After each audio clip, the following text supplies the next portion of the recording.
So నాకైతే ఏమనిపించిందంటే book చాలా బాగుంది, కానీ మీరు ఎందుకని 400 కాపీస్ ప్రింట్ తీశారు అంటే ఇంకా చాలా వైడర్ ఆడియన్స్ కి రీచ్ అయ్యే స్కోప్ ఉంది Arjun son of Sujatha Rao book ఖచ్చితంగా. నాకు అసలు టార్గెట్ ఆడియన్స్ అనేది మీకు తెలియదండి. అంటే అందరూ చదువుతారనే ఉద్దేశంతో ఉంది ఒకటి. తర్వాత ఇప్పుడు నేను చదవరా అని చెప్పి బుక్స్ ఇచ్చినా కూడా చదవని వాళ్ళు ఉన్నారు కొంతమంది.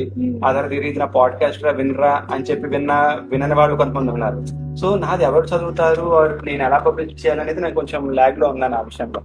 ఆ తర్వాత నేను ఎలాగంటే ఇప్పుడు నేను ఒక ఆథర్, ఐఎమ్ నో బడి టు బి ఆనెస్ట్. మార్కెట్ లోకి వెళ్తే విజయపల్ల అంటే చాలా మందికి ఏ రైటర్ అని అడుగుతారు జనరల్ గా. నా ఫ్రెండ్స్ ఫ్యామిలీ వాళ్ళకి తెలుసు, ఓకే వీడు రాస్తాడు, వీడు మంచిగా ఉంటాయి అని చెప్పి. బట్ జనాలందరికీ తెలియాలి అంటే ఎలాగ అనేది నాకు అర్థం కాలే. అక్కడ నేను కొంచెం లాగ్ అయ్యే విషయం నాకు తెలుసు ఇప్పటికీ కూడాను. ఎందుకంటే మార్కెటింగ్ అనేది చాలా ఇంపార్టెంట్. అందుకని 400 వేసి చూద్దాం అసలు. తర్వాత జనాలు ఎలా రిసీవ్ చేసుకుంటారు దాన్ని బట్టి మిగిలిన కాపీస్ వేసుకోవచ్చు. అలాగే మన దగ్గర ఉంటుంది కాపీ అంతాను, వేయడం ఎంతసేపు 1 వీక్ లో మనకి ఇంకో 1000 కాపీస్ కావాలంటే వచ్చేస్తాయి. కాకపోతే ఈ 400 ని తీసుకున్నాక జనం ఎలాగా రిసీవ్ చేసుకుంటారు, పబ్లిసిటీ ఎలా వస్తుంది అనేది ఆలోచించుకుని 400 వేయించాలి.